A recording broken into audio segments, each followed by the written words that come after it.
Kagulat World. Ginulat na naman ang mundo. Kahit maagang natapos ang kampanya ni Alexandra Ayala sa Mutua Madrid Open 2026, hindi pa rin napigilan ang pag-angat niya sa ranking, sa kita, at sa overall momentum ng kanyang career. Sa isang torneo pa lang, halos 3 milyon agad ang nadagdag sa kanyang earnings, kasabay pa ng pag-akyat niya sa number 41 sa WTA Live Rankings. Tama ang basa mo. Kahit round 2 exit sa singles at maagang exit sa doubles, panalo pa rin si Alex sa mas malaking laban. Dito nagsisimula ang bagong narrative. Hindi na lang ito tungkol sa panalo o talo sa isang match. Ito ay tungkol sa impact. Sa level na kinaroroonan ngayon ni Alex, bawat laban may katumbas na puntos, exposure, at financial reward. At sa Madrid Open, kahit hindi siya umabot sa later rounds, nakuha niya ang tatlong bagay na iyon. Balikan natin ang breakdown. Sa singles, matapos niyang talunin si Anastasia Pavlyuchenkova sa first round, pumasok siya sa round 2, kung saan nakakuha siya ng humigit kumulang 21 error. Sa doubles naman, kasama si Zeynep Sönmez, kahit maagang exit, may share pa rin siya na umaabot sa pagitan ng 8 hanggang 26 euro, depende sa distribution. Sa kabuuan, pumalo ang kanyang earnings sa 47,195, katumbas ng halos 2.7 milyon hanggang 3.3 milyon pesos depende sa exchange rate. Para sa iba, baka sabihin, maaga siyang natanggal. Pero sa realidad ng professional tennis, lalo na sa WTA 1000 level, kahit early rounds pa lang ay may malaking halaga na. At ito ang senyales na si Alex ay hindi na lang basta participant. Isa na siyang legitimate contender na kumikita at umaangat sa bawat torneo. At hindi lang pera ang usapan dito. Mas mahalaga ang ranking jump. Mula sa official ranking na number 44, umangat siya sa number 41 sa live rankings matapos ang kanyang panalo sa Madrid. 3 pwesto agad ang tinaas. At sa ganitong level, napakalaki ng ibig sabihin nito. Ang bawat pag-akyat ay nagbubukas ng mas magandang draws, mas mataas na seeding opportunities, at mas malaking chance na makaiwas sa top players sa early rounds. Ibig sabihin bawat panalo, kahit isa lang, may domino effect sa kanyang career. At dito lalong umiinit ang usapan. Sa social media, lalo na sa Pilipinas, halos sabay-sabay ang reaksyon ng fans at media. Pride mode ang lahat. Hindi lang dahil sa ranking, kundi dahil sa simbolismo ng kanyang ginagawa. Isang 20-year-old Filipina na kumikita ng milyon sa world stage at sabay na umaakyat sa rankings. Hindi na ito pangarap, ito ay nangyayari na. Maraming nagsabi na kahit round 2 lang, panalo pa rin. At kung iisipin mo, tama sila. Dahil ang tunay na laban ni Alex ngayon ay hindi lang sa bawat match, kundi sa consistency ng kanyang pag-angat. Sa kabila ng early exits, hindi bumabagsak ang trajectory niya.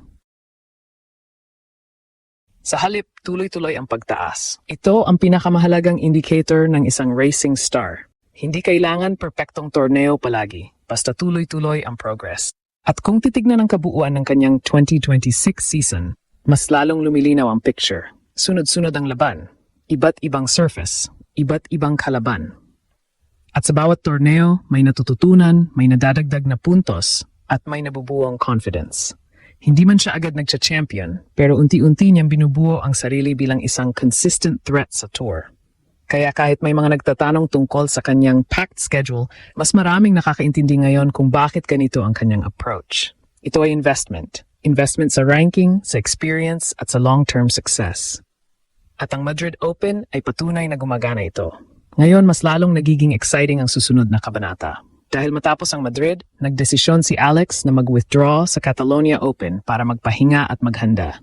Ibig sabihin papasok siya sa Italian Open sa Rome na mas fresh, mas focused, at may dagdag na kumpiyansa mula sa kanyang recent gains. At kung dadalhin niya ang momentum na ito sa Rome, may posibilidad na mas malalim pa ang kanyang marating. Kasunod nito ay ang Roland Garros, ang pinakamalaking clay court stage sa mundo. At ngayon pa lang, ramdam na ang build-up. Dahil ang isang player na umaangat sa ranking, kumikita ng milyon at patuloy nag-i-improve, yan ang pinakadelikadong klase ng kalaban. Hindi na siya basta underdog. Isa na siyang tunay na contender. Sa huli, ang kwento ng Madrid Open para kay Alex ay hindi tungkol sa pagkatalo. Ito ay kwento ng pag-angat. Pag-angat sa ranking, pag-angat sa earnings, at pag-angat sa respeto ng buong tennis world. At kung ito ang mangyayari kahit maagang exit, paano pa kaya kapag nag-breakthrough na siya sa mas malalalim na rounds? Yun ang tanong na ngayon ay hinihintay ng buong mundo. Dahil kung ganito na ang resulta sa isang hindi perpektong torneo, mas malaki pa ang darating. Laban Alex. Tuloy lang ang pag-akyat. Sa huling tingin, ang nangyari kay Alex sa Madrid ay isang malinaw na paalala kung paano nagbabago ang sukatan ng tagumpay sa professional tennis.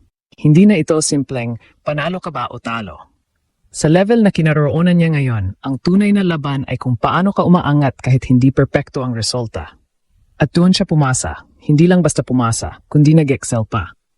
Isipin mo ito, isang torneo kung saan hindi siya umabot sa late rounds, pero lumabas siya na mas mataas ang ranking, mas malaki ang kinita at mas buo ang kumpiyansa.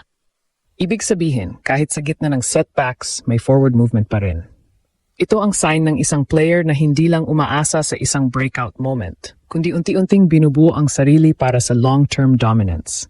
Mas lalong nagiging mahalaga ito habang papalapit siya sa mas malalaking torneo. Dahil sa bawat maliit na gain, kahit isang panalo lang, nadadagdagan ang kanyang leverage sa tour. Mas gumaganda ang draw, mas lumalaki ang respeto ng kalaban, at mas nagiging pamilyar siya sa pressure ng mataas na antas ng laban. Hindi ito instant success, pero ito ang klase ng progress na mas matibay at mas pangmatagalan. Ang isa pang hindi dapat maliitin ay ang financial side ng kanyang journey. Ang pag-generate ng milyong piso sa isang torneo ay hindi lang reward. Ito rin ay validation. Ibig sabihin, nasa tamang ecosystem na siya kung saan ang performance niya ay may katumbas na real-world value. At habang tumataas ang kita, tumataas din ang capacity niya na mag-invest sa training, recovery, at overall development. Isa itong cycle na kapag tuloy-tuloy, mas lalo siyang lalakas. Pero higit sa lahat, ang pinaka-importanting takeaway dito ay ang kanyang composure bilang isang atleta. Hindi siya natitinag sa early exits. Hindi siya nawawala sa direksyon. Sa halip, ginagamit niya ang bawat torneo bilang stepping stone. Ito ang mental framework ng mga players na eventually nagiging elite. Yung kayang gawing fuel ang bawat experience, kahit hindi ideal ang outcome. Habang papunta siya sa Rome at Roland Garros, dala niya ang isang bagay na hindi makikita sa stats. Clarity. Klaro kung nasaan siya. Klaro kung ano ang kailangan niyang i-improve. At higit sa lahat, klaro kung saan siya papunta. At kung may isang bagay na dapat bantayan ngayon, hindi lang ito kung mananalo ba siya sa susunod na laban, kundi kung kailan niya tuluyang pagsasamahin ang lahat. Ranking, experience, confidence, at teaming para sa isang malaking breakthrough.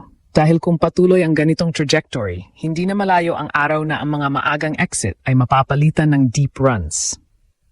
At ang mga deep runs na iyon, magiging simula ng mas malaking istorya. At kapag dumating ang sandaling iyon, hindi na ito magiging sorpresa. Ito ay magiging resulta ng lahat ng tahimik na hakbang na ginagawa niya ngayon.